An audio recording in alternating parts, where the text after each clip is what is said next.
board work session for Thursday, March 9th, 2023. First item on the agenda is I'd like to call a motion to approve the February 9th, 2023 work session minutes. Can I get a motion? There it is. And it's been seconded.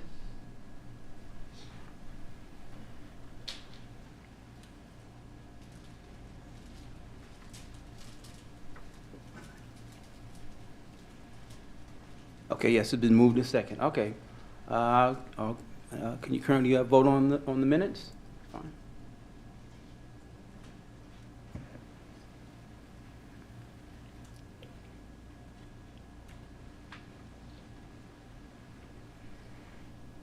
All right, thank you. The minutes have passed. Appreciate it. I am just occupying this seat temporarily this afternoon until our chair arrives, and so I'm just grateful for the opportunity. With that being said, I want to go to the chair's report, talk a little bit about our meeting that we had with the MARTA committee. It was a relationship building committee meeting, a discussion. We want to have a deeper relationship with this committee, and we had a great time meeting with them. Some of the board members that were attended at that meeting that we had, it was on the evening of March the 2nd. Chair Worthy was in attendance, Board Officer Scott, Board Officer Pond, and myself. And then the MARTA staff and the leadership staff was also there. Of course, Colleen Greenwood was there, Melissa, and Colleen, she was there also in attendance. We had a great discussion with the chair, Deborah Silcott, who was the chair of the MARTA, and we talked about a few areas, that we wanted to just have some discussion about. A general discussion was just establish a connection and set the stage for ongoing communication about the matters important to MARTA and in the region. We had positive, productive engagement. It was a great conversation to talk about the things that we could collectively do.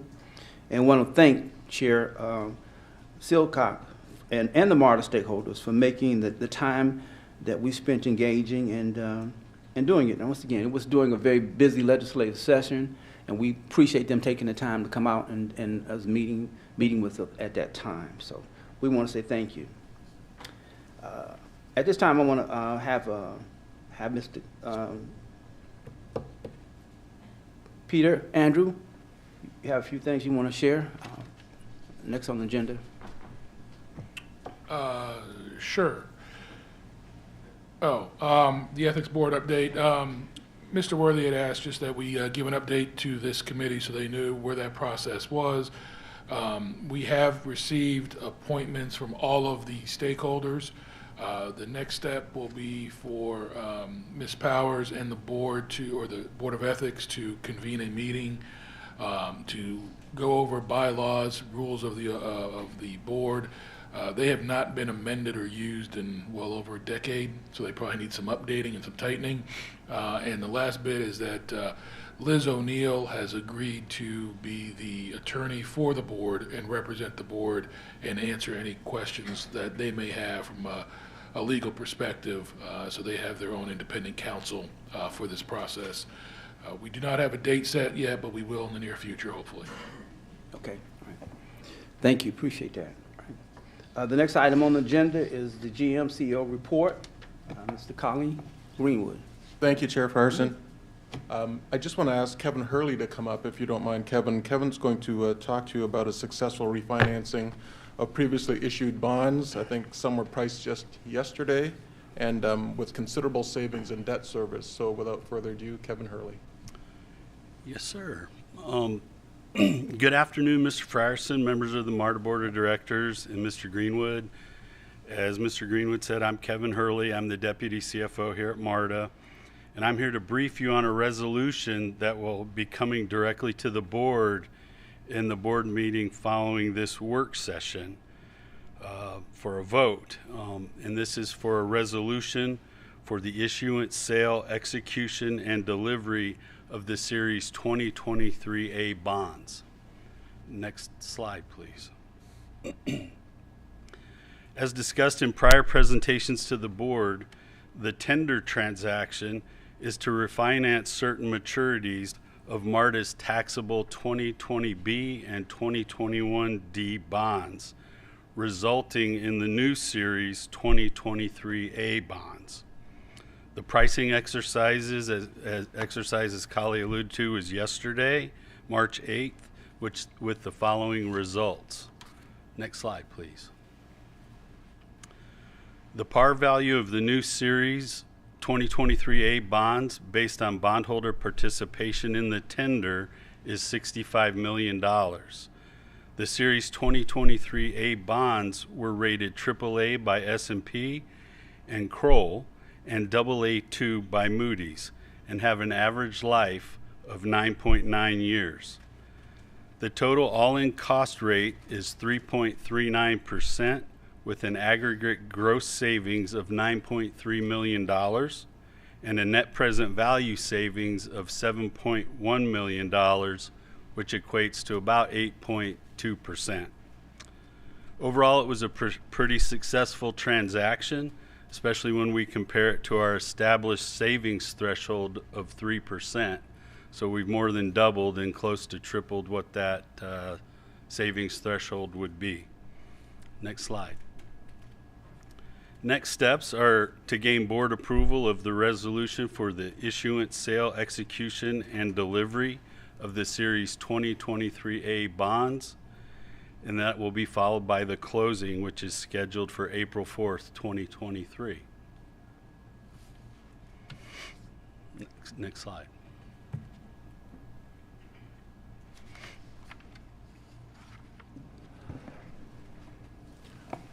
Any questions of Kevin before he goes into his next presentation? Yeah, this is, I read in the paper yesterday about interest rates are going up. Why, how, in 25 words or less, can you explain to me why we're getting a better deal on bond interest rates now than we have 3 years ago? Yes, sir. The 2020 B and 2021 D bonds are taxable bonds, so they carry a higher interest rate than tax-exempt bonds. The new 2023 A bonds are a tax-exempt bond. So there's a difference in the markets for both of them, so that's where we're achieving the savings. Thank you. You went a little over your word limit, but I'm all right with that.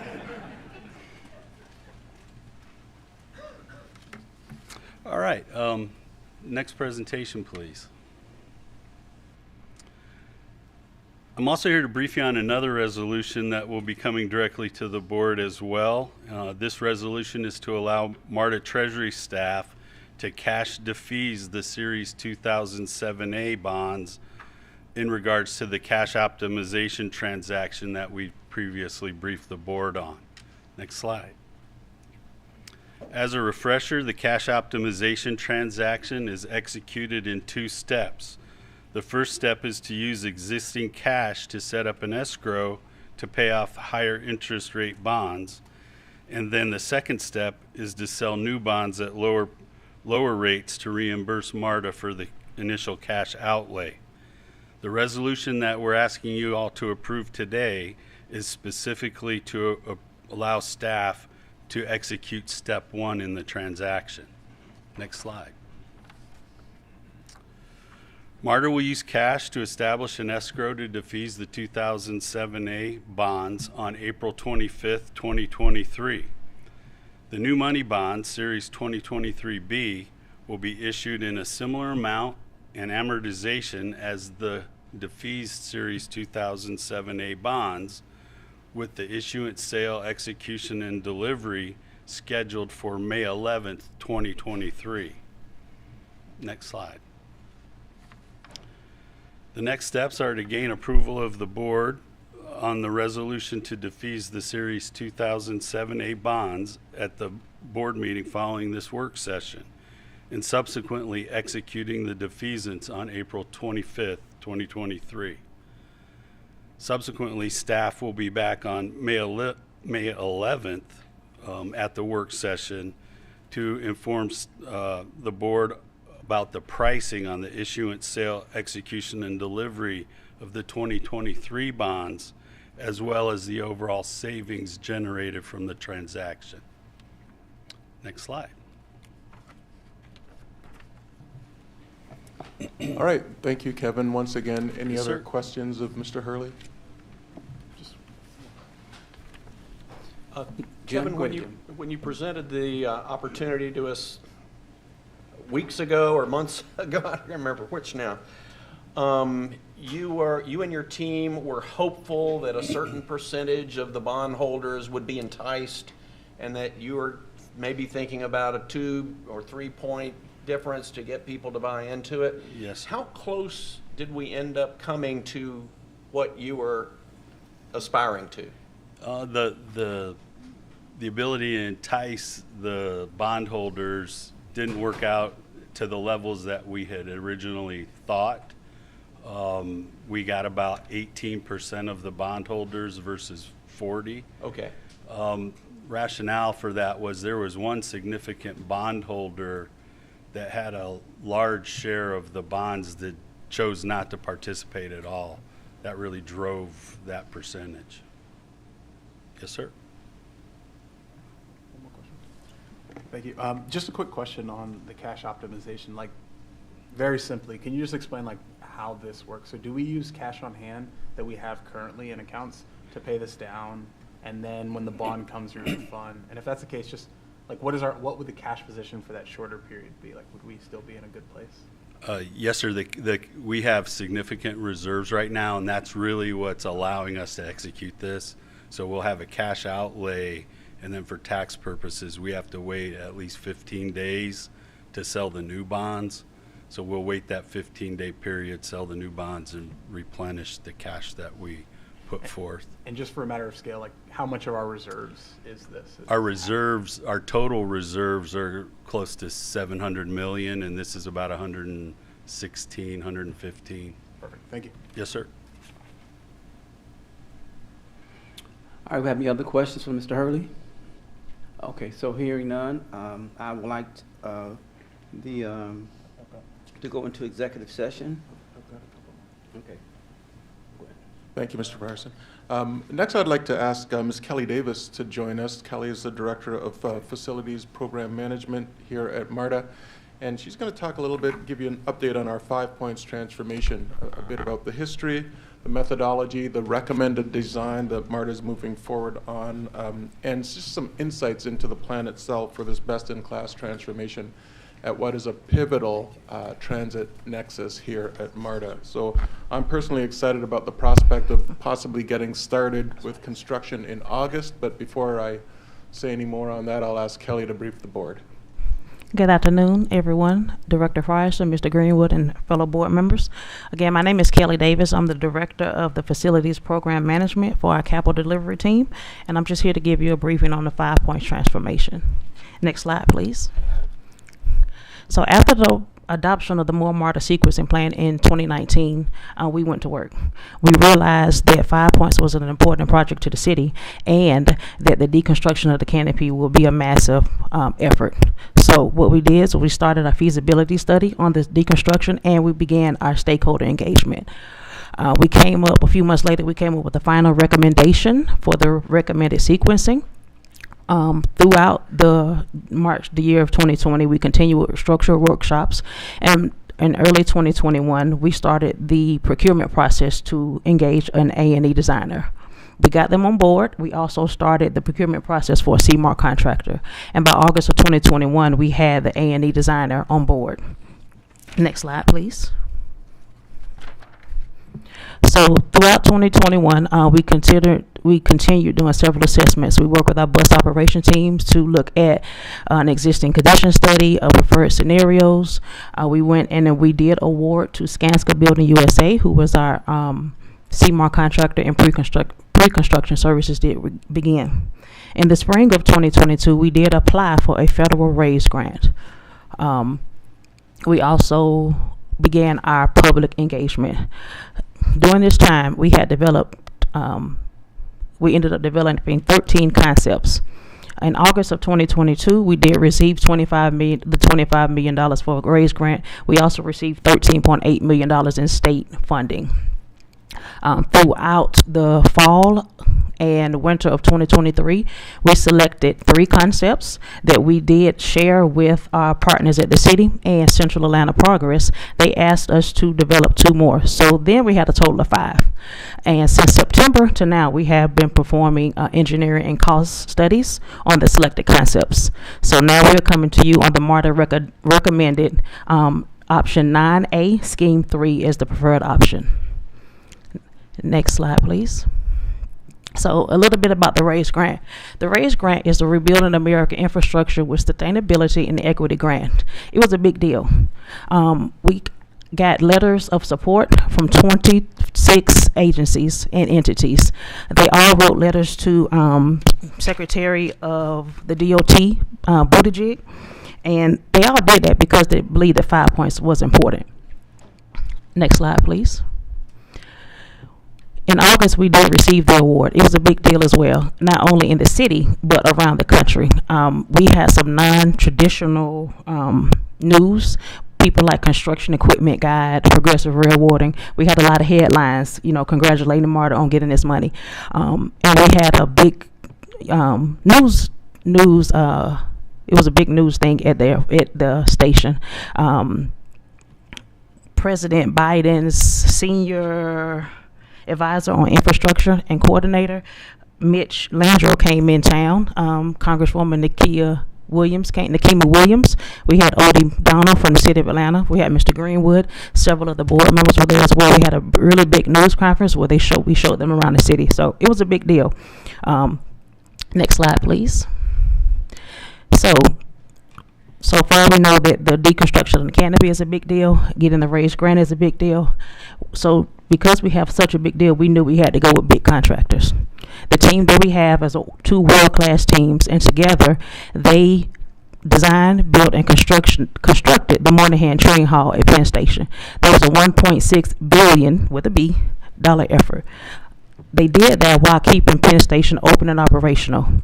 Now, separately, SOM has designed the Denver Union Station for the price tag of $480 million. They also did the Kansas City International Terminal at the airport for $1.5 billion. Skanska is currently working at our own Hartsfield-Jackson Airport on Conquest T extension for a price tag of $260 million. They also did a $4 million terminal redevelopment at LaGuardia Airport. In addition to that, they did airport improvements at the San Francisco International Airport for $150 million. I'm telling you all this to tell you that they can do this work. We have the teams in place that can do this work. Next slide, please. So, over the past 4 years, we've had over 100 meetings with key stakeholders and also public engagement. You should have an attachment on your screen where you have a meeting list of who we met with, when we met with them, and what was discussed. So you can see some of the people that we did meet with. Next slide, please.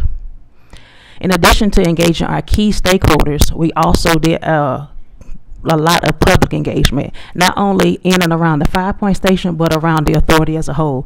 We did pop-ups throughout the fall of 22 at all of the inline stations, because we do realize that this project not only touches downtown, but everywhere. If you come through downtown, if you're around MARTA, this project will affect you.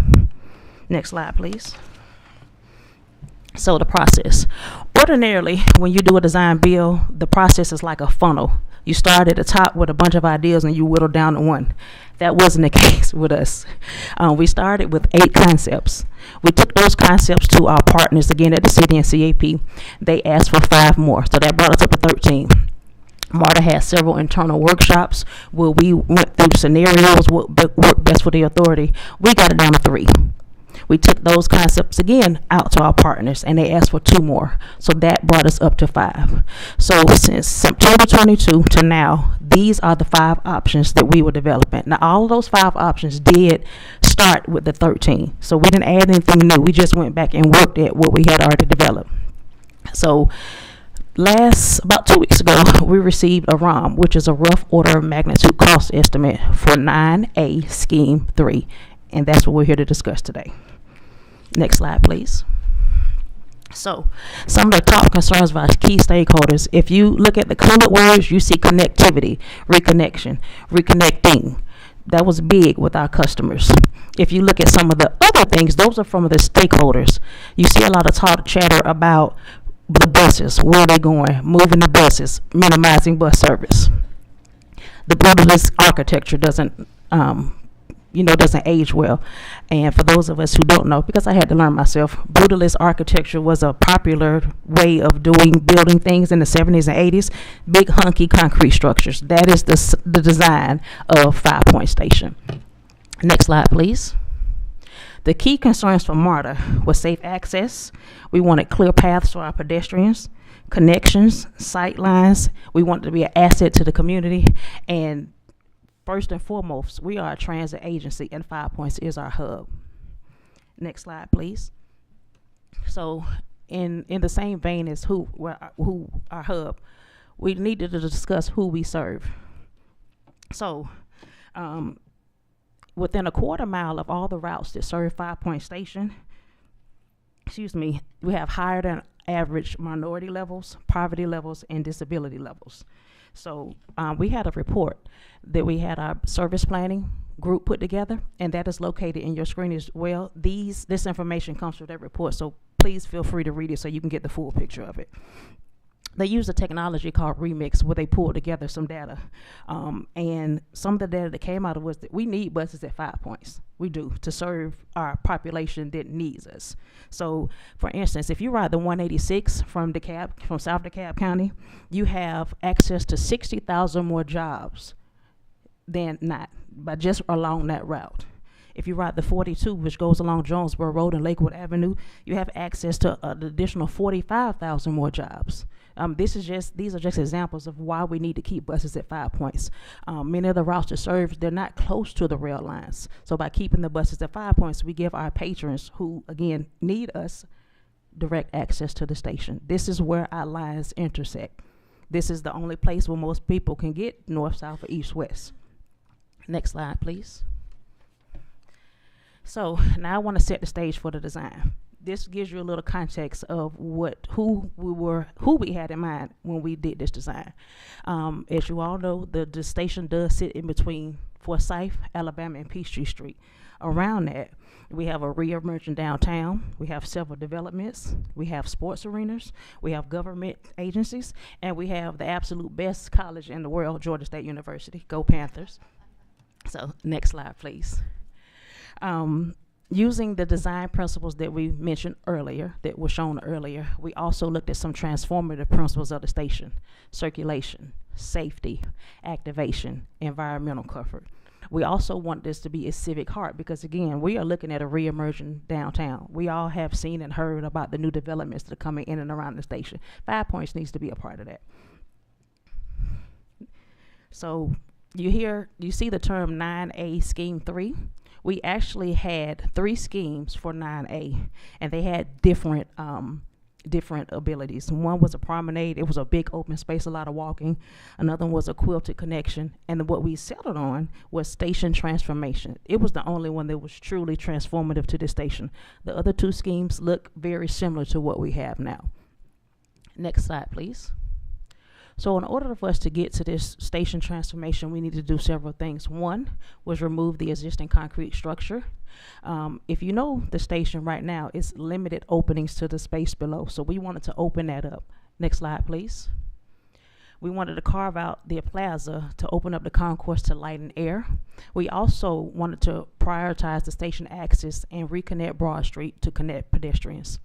Next slide, please.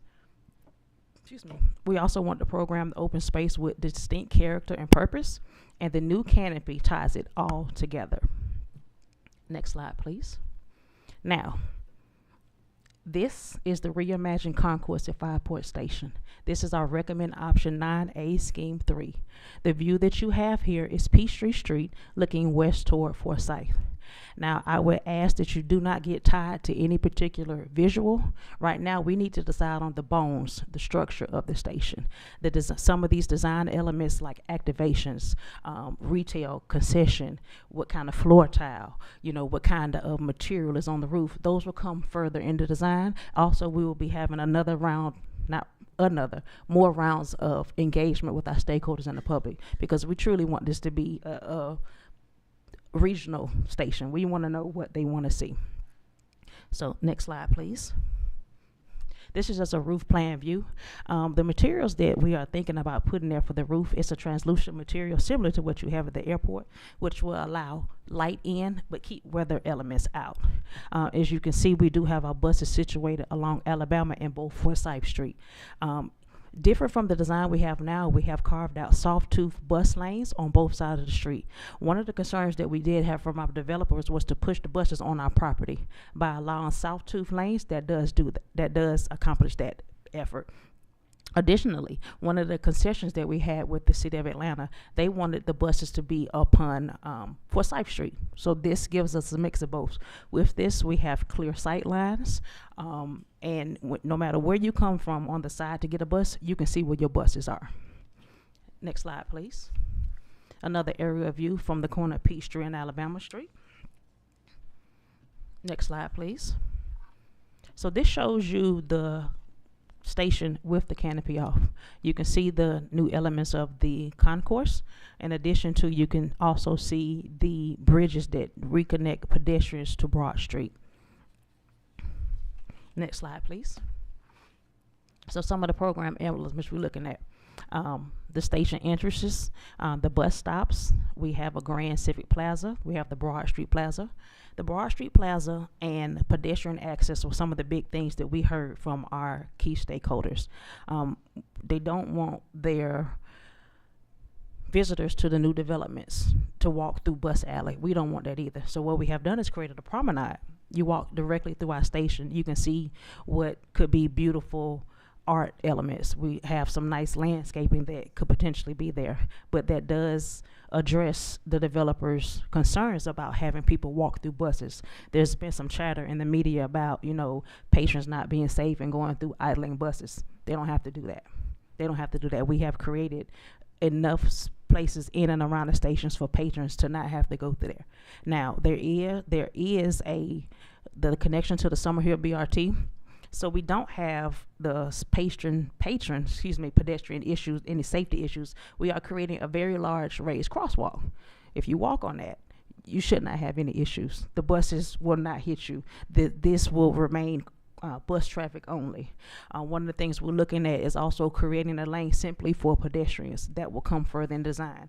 But again, right now, we're just trying to get the bones, the structure of the station. Next slide, please. Here's a bird's eye view of the Peachtree Plaza, the terrace, and the entrance. If you look to the bottom left of the screen, you can see that promenade, the walkway that takes you from the Gulch to Underground Atlanta that I just spoke of. Next slide, please. Here's a view north of Broad Street. If you remember, we do have two large bridges that go over the station that has the connectivity to North and South Broad Street. Next slide, please. This is a view west from Peachtree Street. Again, this is just another view of the promenade area that I spoke about earlier. Next slide, please. So, station access. We still have several areas for patrons to enter the station. Next slide. We also look at transit connections. By transit connection, bus to rail. Next slide, please. Neighborhood linkages. Again, our intent is not to push anybody through Bus Alley. We want you on this space, enjoying this space. Next slide. So some of the spaces that we're looking at created are seasonal activity on the Broad Street Plaza. Now, with the seasonal activity, that would take some help from our partners at the City of Atlanta, because we don't currently own that place. We can help with the programming, but that is not our space, despite what is being said in the media. We're also creating a Grand Civic Plaza, a Civic and Transit Plaza, and we are looking at transit-focused entryway.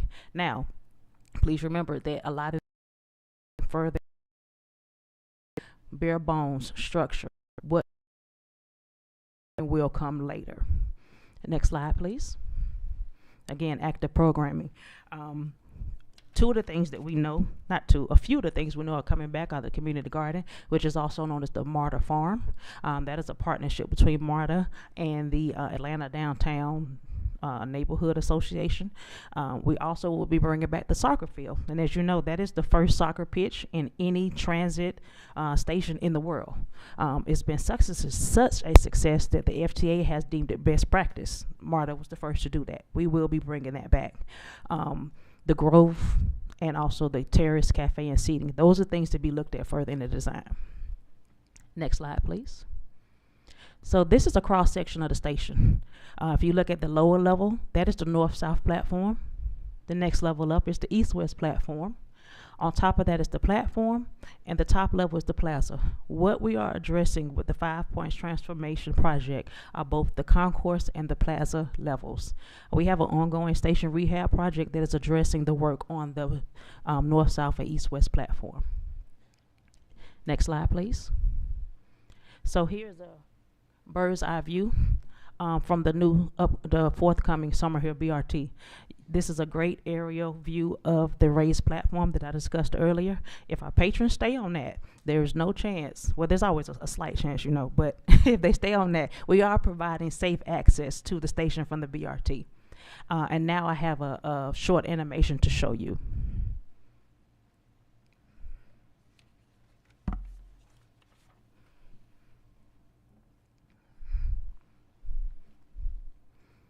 So there's no sound, so you get to enjoy my voice more. This is just an area view of the station. You see the soccer pitch. You see, you know, art elements. This view here is from the Broad Street Plaza looking south.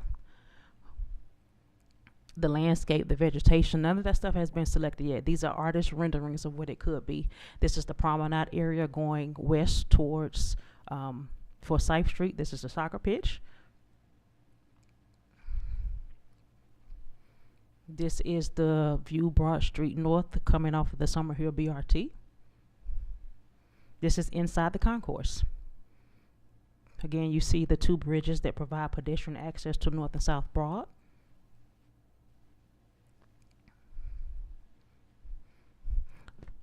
There's the canopy. Again, we don't know what the canopy was made of, but it will be of some translucent material. This is an aerial view looking down on the Alabama Street Plaza. It just shows you us going from light to dark.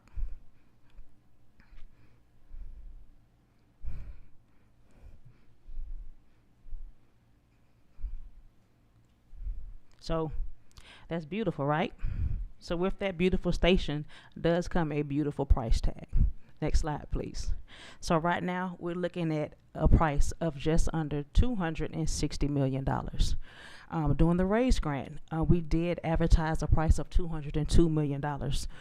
Since then, we have had inflation. You know, that's an ongoing thing, not just singular to MARTA. It's inflation everywhere. The previous cost estimate did not include the concourse. In our planning, we plan on doing the concourse after the plaza was together. This cost does include the concourse being done and also improvements to the Broad Street Plaza.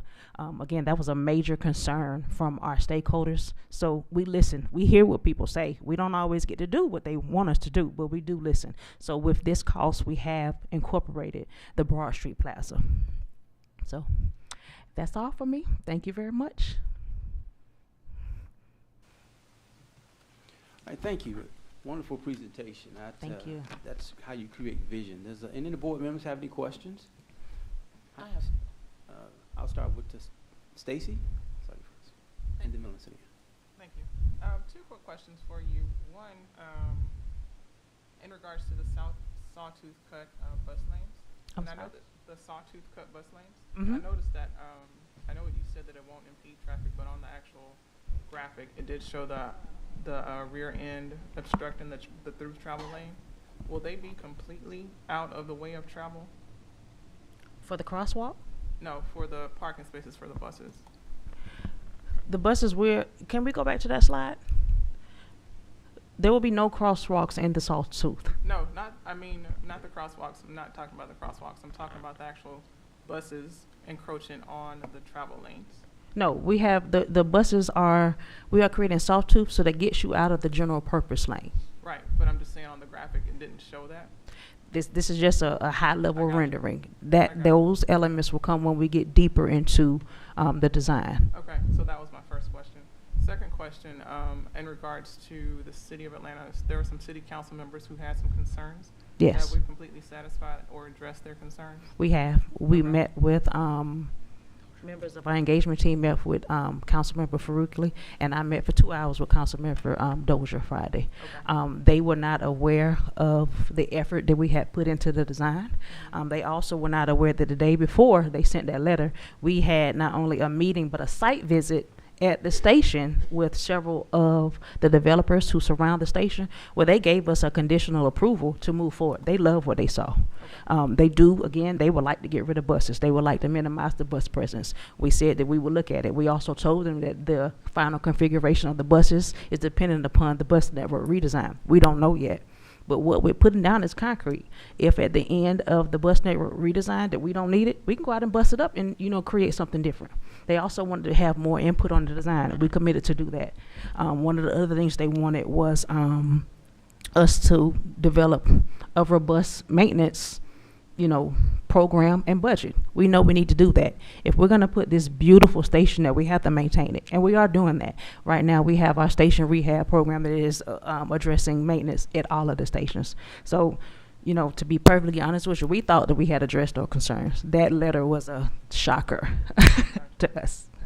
Okay, thank you. Great presentation too. Thank you very much. Kelly, thank you for your presentation. I thought the graphics looked incredible, so thank you. Thank you. Question regarding the estimated date of completion. Did you mention that at the beginning, or can you reiterate what you're thinking in terms of completion? I didn't mention it. As Mr. Greenwood mentioned, we are looking at getting started in August. If we are able to get started in August, we will be done by March of 2026. Thank you. You're welcome. Any other questions? Yes, Go ahead. great presentation as well. Thank you. I have a question regarding the station soccer. Yes, ma'am. Ironically, this past Writers Advisory Council meeting, it came up about civic engagement, and I was able to speak on the, as you said, the first in the world of station soccer. I noticed it said in your presentation, you mentioned station soccer, but in the presentation it said flexible play field. So does that indicate it may contain more than station soccer, but other types of activities as well? The goal is to have it remain as station soccer, but it is a field. If our partners at station soccer allow someone else to use the field, it can be used. It's just it's a grass area. There may be other things that they allow, but it is a soccer pitch, ma'am. Right, I know, but because it said flexible play field, I didn't know if it was an option for baseball, basketball, or anything of that nature. No, ma'am. That's just a Still design simply term that the designers use. It will be the soccer pitch. Soccer field. Thank you. You're welcome. Ms. Jennifer? Just following up on Ms. Williamson's question, I know it depends on when we start, but how confident are you all that we start in August, be operational by the World Cup? 100%. Again. How much wiggle room is there in that 100%? About 5%. But actually, we're looking at being done at the end of 2025. We've allowed ourselves 3 months float to address any issues that are not done. But again, we have the teams that can do this. SOM and Skanska, I hate to say it, but it's a small change to them. They're used to working on, large, complex projects in open operational environments. They can do this. We can do this. We just have to give them the go ahead.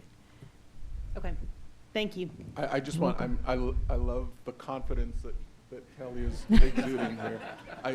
And I agree. I think 100% is, we wouldn't be standing here saying we could do it if we couldn't, but I'll temper that with the idea that, we don't know what next year or the following year holds in terms of pandemics or supply chain issues or, but all things constant as they are today, I stand right behind Kelly with that confidence.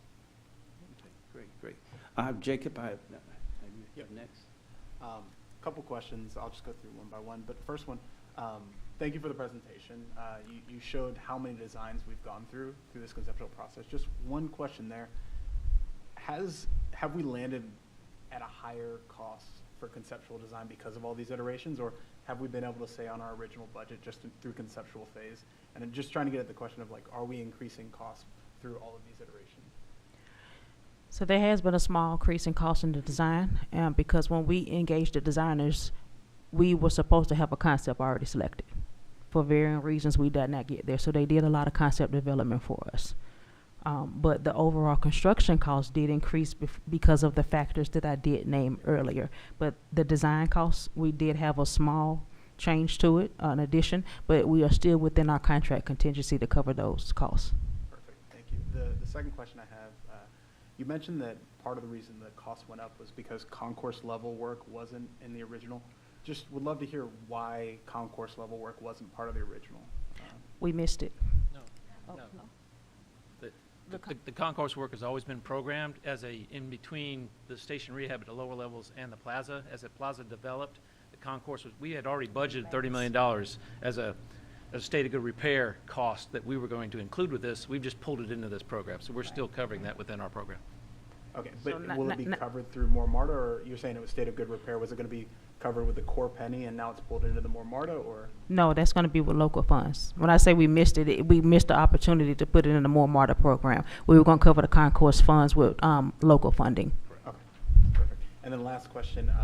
I noticed in the sketches, and it may just be because conceptual, but I noticed that Alabama Street looked like a through street for traffic. Is that part of the design and aligned with the city, or is that just conceptually we're showing it as this and that's still a bus?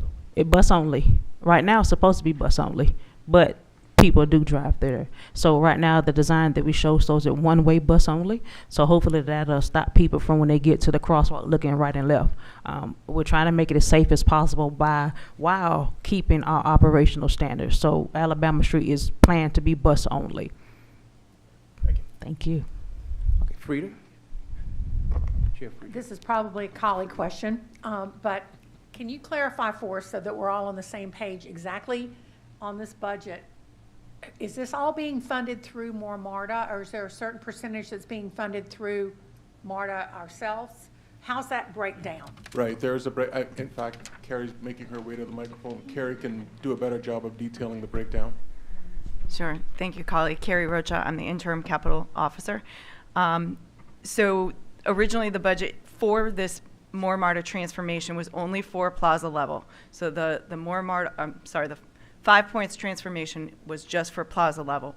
We recognized that we had a station rehab going on for the platform levels, so the east-west, north-south connections, but we also knew we needed to get that in between. So more MARTA funds were intended for the plaza, and we had state of good repair money that was put into the budget for last year, for out years. So we did have $30 million in the budget for out years to cover the concourse level for a local contribution on concourse. With this design, it's much easier to do the whole thing together. And so we anticipate that as we move forward, the full funding plan for the 260 will incorporate more MARTA funds as a major portion, the 25 million from the feds, the 13 million that comes from the state, and then the local contribution that we have. Okay, all right. Bill, you're next. Yeah, is this a contractor at risk program? It is CMAR. I guess my concern now is where are we at in that, reaching that number? I mean, a contractor at risk, if I understand it right, at some point in time, they give us a number that they think they can bill us for. Have we reached that point yet? Is that this number? We are not there, not at that place yet. The contractor presents a CGMP at 60% of design. We have not got there yet, so we are still in concept. So these numbers are not This guaranteed rough yet. order of Still- magnitude, This is yes. still MARTA at risk right here now. Yes. Correct? I mean, these Yes. numbers could change significantly.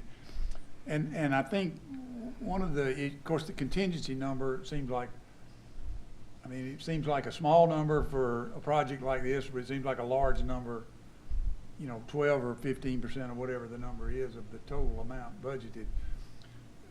Will that number change as you get closer to the Yes. contractor at risk number? And will we go, when we go into that number, will we have a contingency number in that contract? Or is this contingency trying to get to that point? That's a stupid, I'm not making any sense, but I mean, I know we've got a contingency in here, but when we reach a guaranteed price from the contractor of what this is gonna cost, will that number have a contingency in it that we know what that number is? We will know when we get that cost. Right now, this is only a rough order of magnitude. That's it. We will not get a guaranteed maximum price till we get to 60%. When we get that cost, we can assess an appropriate amount of contingency to cover the unknowns. Okay, who did these numbers? I mean, is this internal MARTA numbers or Yes. is it contractor numbers? These are marked. So to answer that question, Concept 9A, Scheme 3, we got a full cost proposal that came in from Skanska. So Skanska supplied that to us, and again, they're going off of what we have. They're images on a paper. We don't have design. We don't have more formal numbers. We're trying to make decisions, you know, and using those concepts. So they did go to, I want to say, 2/3 of their numbers were derived from going to subcontractors as well, so they had some backup for those numbers. We as MARTA then take their numbers, we've scrubbed them with SOM, our designer, and asked lots of questions, making sure we didn't miss anything, making sure that you know, things weren't double counted, went back and made some revisions to those numbers, and then we make sure we add on any additional soft costs. So when we present these costs, we present them as a total project cost. So this is all in. This is any MARTA labor needed. This is relocation of our police precinct and doing the build out that we have to do for that work. So this is an all-in number estimate for total project cost. And when, Carrie, when will we see that, when will this board see that guaranteed number? What's the date on that?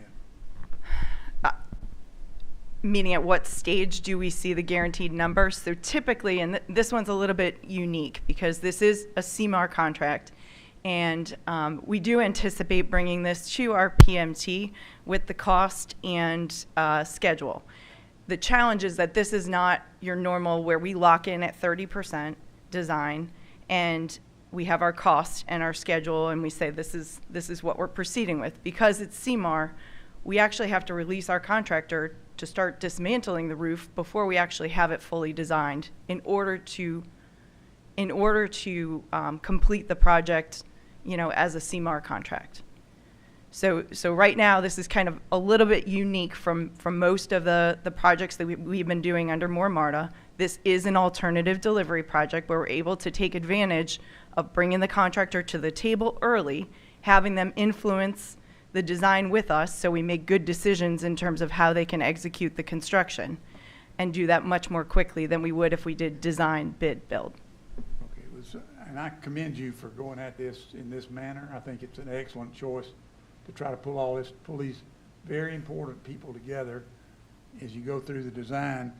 But taking your answer means I'm not going to get a date. Is that correct? You will get a date. We will be able to present those costs. I anticipate it's going to be earlier than the 30% that we want to present those. So typically, you know, again, per the IGA, we go to PMT and PGC at 30% and lock that in. In this case, we're going to have to do that earlier. So we are working on that now, and we're actually working on the plan of when that happens. Okay, you've done a very good job of avoiding answering that question. So. I hope not. Thank you. Okay, Jim? You're in the queue, Jim. I'd like Russell too. Russell, all right, Russell. Thank you, Jim, for yielding your time. The answer, Mayor, is yes, there'll be a date. But let me go back and to the point, this is a great conversation and a very complex construction project here. The more, to Carrie's point of being able to dismantle the roof and start understanding as they get into that, the more you can de-risk and the better the contractor understands what they have to do, the less pricing, you'll get a better price. Because going in blindly, they're going to price all the risk. You're going to be paying for risk you may or may not encounter. So sort of, as I hear this, the way this process is moving is going to help the contractor provide a better price to MARTA because they're de-risking parts of the process as they're moving forward. Let me go back, though, to the optimism of schedule, because I'm all about schedule and budget, and I'm always impatient. I'm assuming in the CMAR contract that you'll have certainly a disincentive and huge penalty for not completing on time. Is that correct? Yes, we do have liquidated damages in the contract. So there will be liquidated damages, so the contractor's up against that. Has there been consideration for incentive for early completion? And that's something that may have to be talked about. That's above my pay grade. So we have not necessarily considered incentive at this time. We know that this is a very aggressive schedule. However, it's not off the table. We are looking at a few of our other contracting opportunities and what that looks like in terms of, depending on the type of delivery that we have. But we have been looking on some of our contracts at doing an incentive program and kind of what the constraints around FTA funds are as well with how we apply that. Thank you, Carrie. I would just say it's been my experience when we at GDOT don't use incentives often. We use them on complicated projects that have certain deadlines. And there was this one little bridge project on 85 that you guys may remember that made all the difference in getting it done early. So this is a major milestone date. It may be something for consideration, provided it has funding connotations as well. So, but I'll just throw that out. And thanks for the great presentation and overview of something that's truly complex and transformative. Thank you. Collie, what is going to get in the way of today and August? That's a great question, Jim. Thank you for that. I think there are a number of stakeholders that have expressed interest in what this redesign can do and what this transformation can do, and sometimes in their zeal for expressing interest, they're throwing at us more things to consider. Kelly did a good job of showing how that funnel has become an hourglass. And we heard some of the questions earlier identifying the fact that every time we go back to investigate the additional options and the other concerns, there is time and money involved in that. And so I think that's potentially what stands in our way. I think time is, in effect, the enemy in this project. It's not just about how much. The length of time we take is directly related to the cost escalations. That's just the environment we're in these days. There's the added benefit, of coming in on time and meeting the World Cup right where it is. And I think that's not the reason for this design.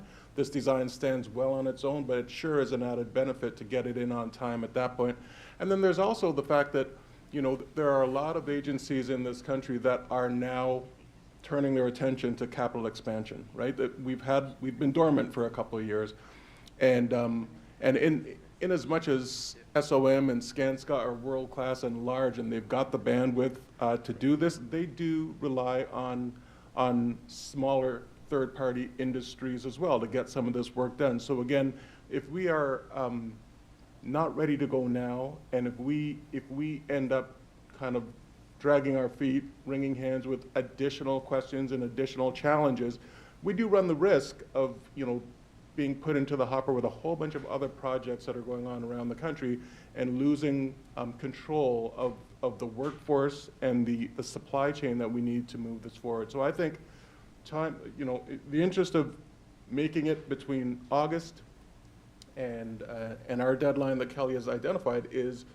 just pressing the button and moving forward, getting things done, because we've had, as she's identified, we've had a couple of years of conversation on this.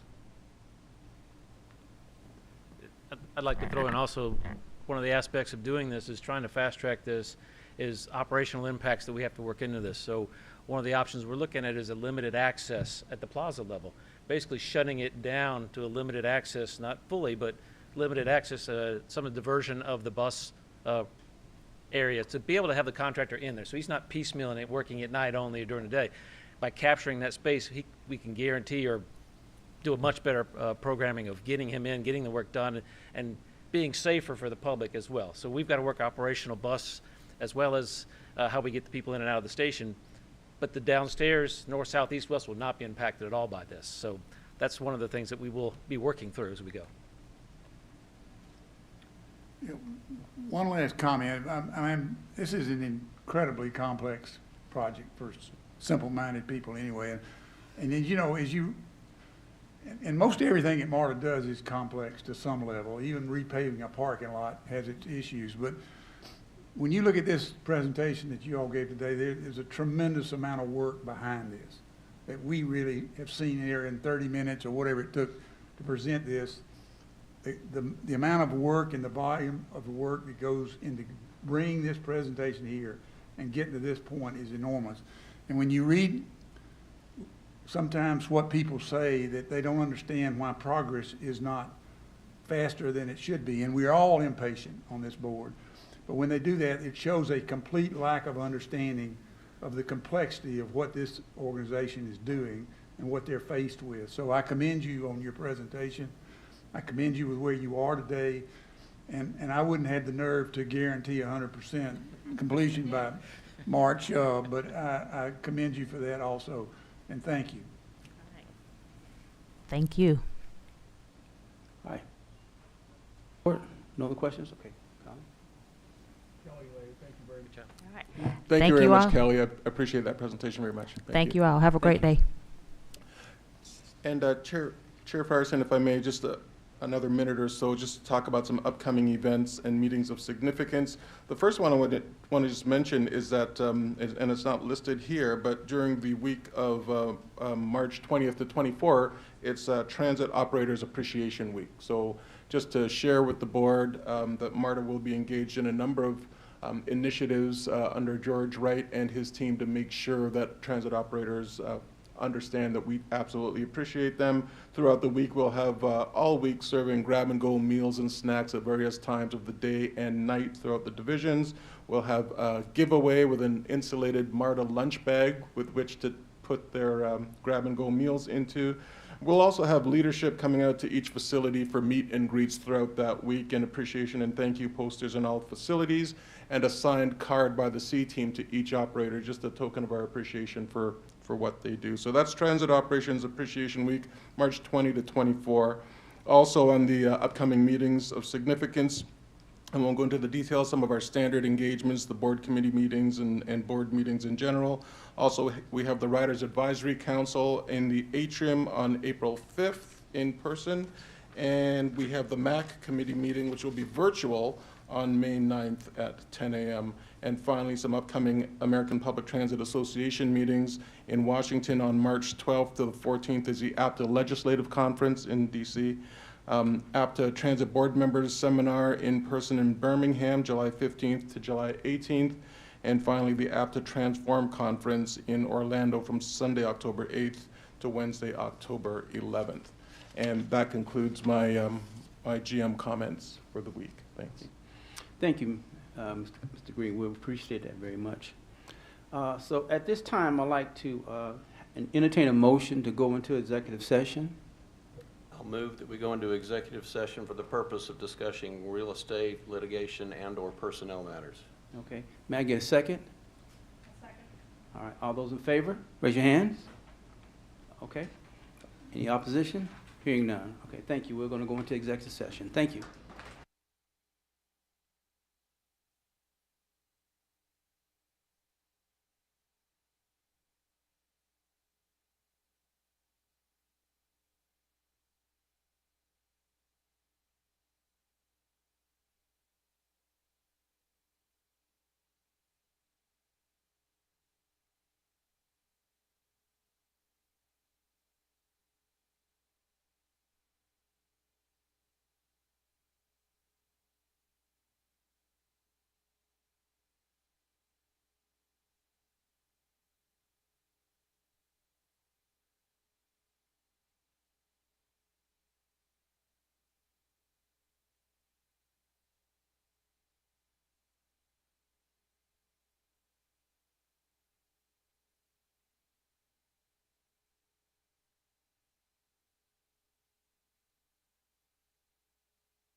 Good afternoon. If everybody can please take your seats. I will now call to order the March 9th, 2023 Board of Directors meeting. First, we'll begin with public comments. Mr. Andrews, are there any public comments to report via email or voicemail?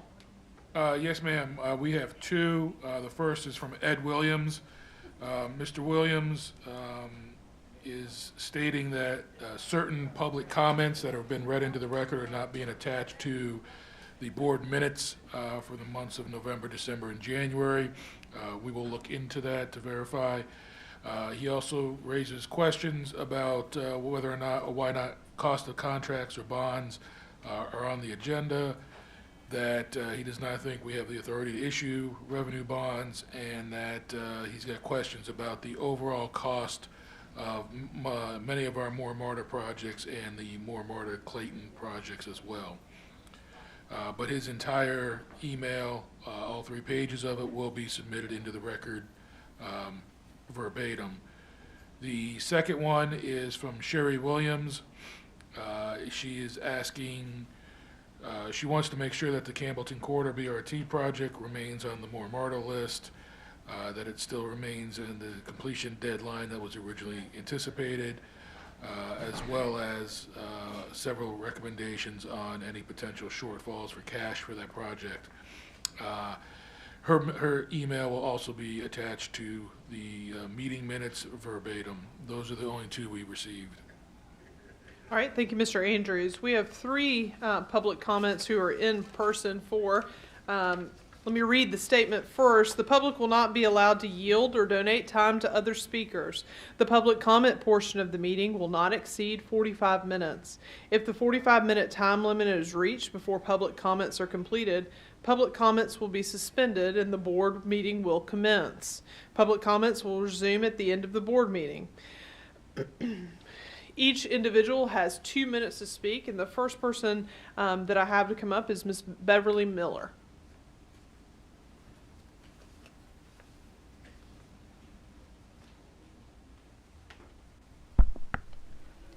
Good afternoon and thank you. My name is Beverly Miller. I am a board member of Beltline Rail Now, and I'm here representing that organization today. We're happy to see the plans for the Streetcar East extension move into the 70% design and implementation phase. This is really the first time that we are seeing definitive progress toward construction of big capital projects, such as the Streetcar East Extension, Emory-Clifton Corridor, and Campbellton Road high-capacity transit lines, and also with realistic, up-to-date budgets and timelines. We've had MARTA for 7 years now, and we call on MARTA, the City of Atlanta, and the Atlanta Beltline to move forward without further delay to implement the Streetcar East Extension and the other 8 projects on the list of 9 priorities. Where it is possible to improve these timelines, we urge MARTA to make every effort to do so. Let's shoot for ahead of schedule and under budget. It can be done. Other cities are proving that right now. We also urge MARTA to announce as soon as possible the fixes to the existing streetcar. The Streetcar East Extension can be a game changer, not only for the downtown streetcar loop, but also for the entire image of mass transit in Atlanta. However, we believe the fixes should include a new stop at Lucky and Forsyth Streets to allow for a better connection at Peachtree Center, along with priority signaling, a dedicated right-of-way, higher frequencies, and operational hours that correspond with those of MARTA Heavy Rail. Now is also a good time for MARTA to improve and update its website, to promote the MARTA program, and to provide a front page, easy navigation to the MARTA projects, so that the public can easily see what each project is and view its history, current status, and future development. On the current MARTA website, viewers can easily get the impression that more MARTA isn't really important because it's difficult to find facts about it. And we think it should be easy to find these projects on the site with 1 or 2 clicks. Thank you, Ms. Miller. I believe Thank your you 2 minutes again. have expired. Thank you. Thank you, thank you. Mr. Richardson.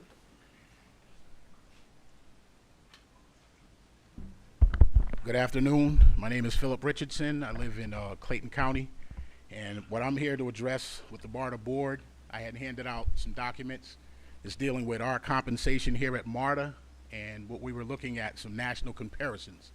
Us at MARTA, we're the 8th largest transit authority in the U.S., and it seems like when it comes to our compensation, we fall off the radar. But we realize that between our transit authority in LA, which we're number 8, they're number 9, the compensation for the top job, the CEO, is on par with his peer or his peers in the industry as a total. So our main concern, if you look through these documents, is just showing data where at MARTA, for some strange reason, when it comes to our peers nationally, we're not compensated equally. That's what I'm here for in this large group of MARTA employees. That's what we're here to find out from you all. Okay. Thank you. Thank you, Mr. Richardson. Yeah. Mr. Jones, Jeremiah Jones.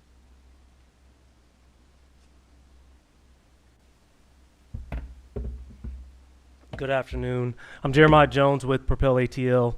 We are grateful for the update MARTA gave regarding the More MARTA program to the Atlanta City Council Transportation Committee, March 1, 2023. MARTA provided updates to council. MARTA providing updates to council is in line with the spirit of the intergovernmental agreement of being forthright and transparent. As part of that foundation of forthrightness and transparency, we are here today to continue requesting 3 things. 1, community engagement or reconvening of the More MARTA committees, specifically the Stakeholder Advisory Committee. 2, elevating the advancement of the bus network redesign as a priority for MARTA and its riders. And 3rd, defining equity in projects. We believe these 3 topics will help build trust with taxpayers in Atlanta and improve access to opportunity throughout the city. When the list of More MARTA projects decreased from 73 to 16, there were more MARTA committees, one being the Stakeholder Advisory Committee, and public engagement was conducted. We are asking for the same process to take place with the resequencing of 16 projects to 9. We would like to see community engagement throughout either committees or open forums. Secondly, we are asking MARTA to create a new timeline and complete the bus network redesign so that it can inform the redesign of stations and the overall transit system. Lastly, we would like MARTA to define what equity means and prioritize equitable outcomes in all projects. For public transportation to be equitable, it must integrate all segments of the affected community in the decision-making process, seek to provide communities and individuals with public transportation services that are affordable, reliable, accessible, safe, and high quality. Prioritize historically marginalized populations, increase access to opportunity, and be designed to redress past and present injustices. Trust, transparency, and accountability is the pathway to accessible services and reliable outcomes for MARTA systems and equitable outcomes for the city of Atlanta. Thank you. Thank you, Mr. Jones. It's Chris Gulags, and I apologize if I am mispronouncing your name. I had a hard time reading your handwriting, sir. It's Chris Golab. All right, thank you, sir. Okay, and I'm a piggyback off what Mr. Phil Richardson said, and we represent MARTA Maintenance, and basically I'd just like to know, we're in negotiations, we all understand that, and I think our issue is why is it taking so long for us to come together, with a solution as far as, what are we going to be compensated compared to our peers out there regionally, and that's, in a nutshell, that's it. All right. Thank you, sir. Yeah. All right, I believe that concludes the public comments portion of the meeting. May I have a motion to approve the February 9th, 2023 Board of Directors meeting minutes?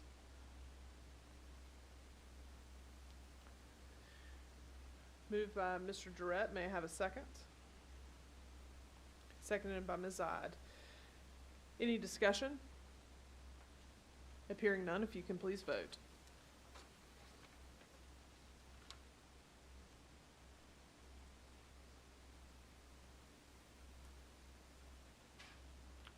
All right, the motion passes. We'll move to the committee reports. We'll turn to the Business Management Committee report. Mr. Durrett. Madam Chair, the Business Management Committee met on Thursday, February 23rd, 2023, and approved the following resolutions. A, resolution authorizing the renewal of excess workers' compensation insurance coverage. B, resolution authorizing a modification in contractual authorization for multifunctional printers, lease and maintenance services, RFP P33231. C, a resolution authorizing the award of a contract for the procurement of multifunctional printers lease and maintenance services, IFB B50184, and D, a resolution for authorization and validation of additional Metropolitan Atlanta Rapid Transit Authority sales tax revenue bond. I request approval of these resolutions. If I can have a motion. Ms. Ide, in a second. Is there any discussion?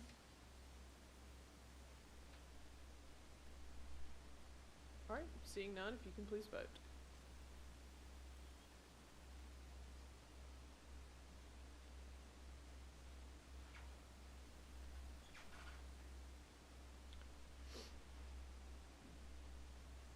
All right, the motion passes.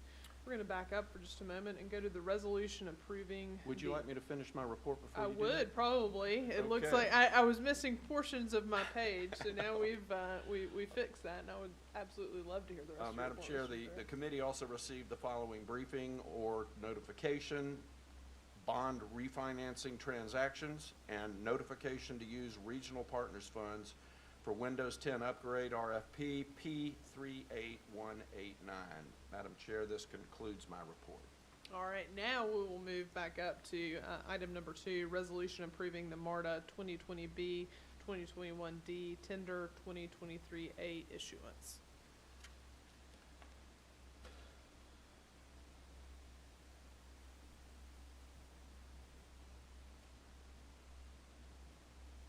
All right, if I can have a motion to approve. And a second. Well, looks like it was seconded by Ms. Williamson. I don't see on my screen who it was moved by Mr. Durrett. Any discussion? All right, if we can vote.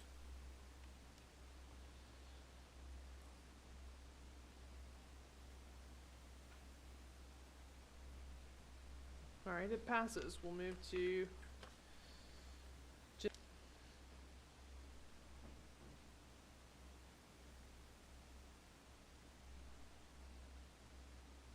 Ms. Hardage has moved. If I can have a second. Ms. Blakely, any discussion? Hearing none, if we can please vote.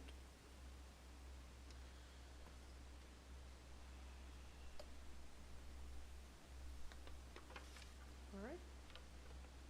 Motion passes. We'll now move to the Planning and Capital Programs Committee report. Ms. Blakely.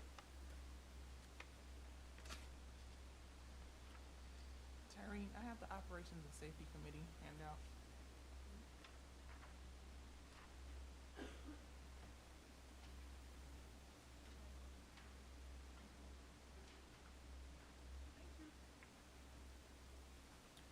Madam Chair, the Planning and Capital Programs Committee met on Thursday, February 23rd, 2023, and approved the following resolution.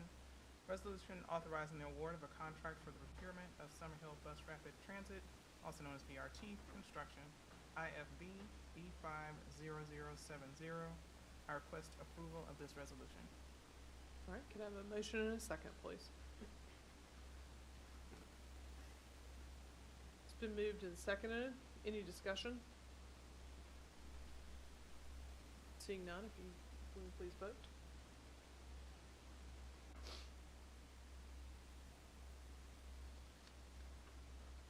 All right, resolution passes. The committee also received the following briefings: MARTA Reach Cost and Staffing Assessment, as well as DBE Performance on Planning Contracts.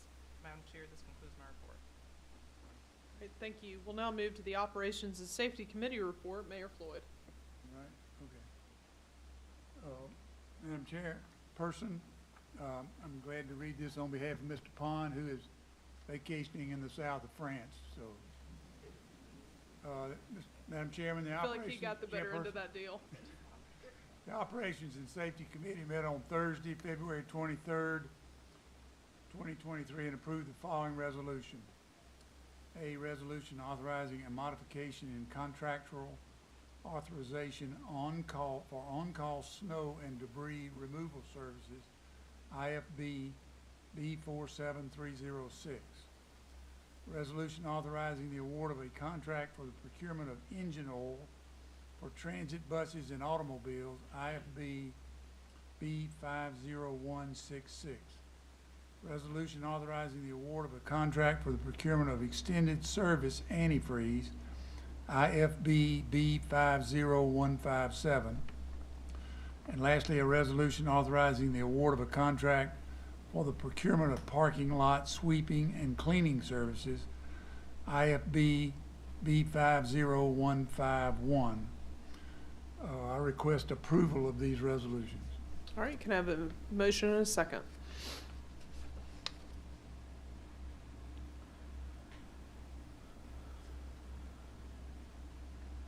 All right, it's been motioned and seconded. Any discussion?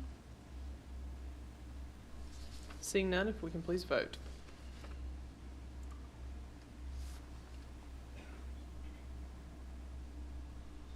All right. Resolution passes.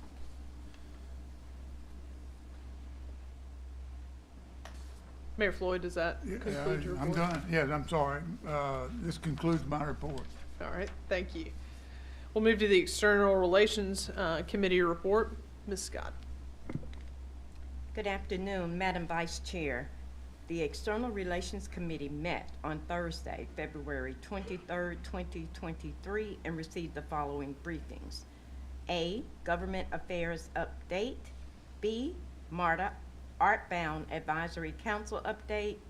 Madam Vice Chair, this concludes my report. Thank you, Ms. Scott. Are there any other matters to come before the board? Yes, ma'am. Based on the conversation in executive session, we would need a motion to amend the settlement agreement with Alstom to allow for use of settlement funds to be used to acquire spare parts with no increase to the overall settlement amount previously approved. Okay.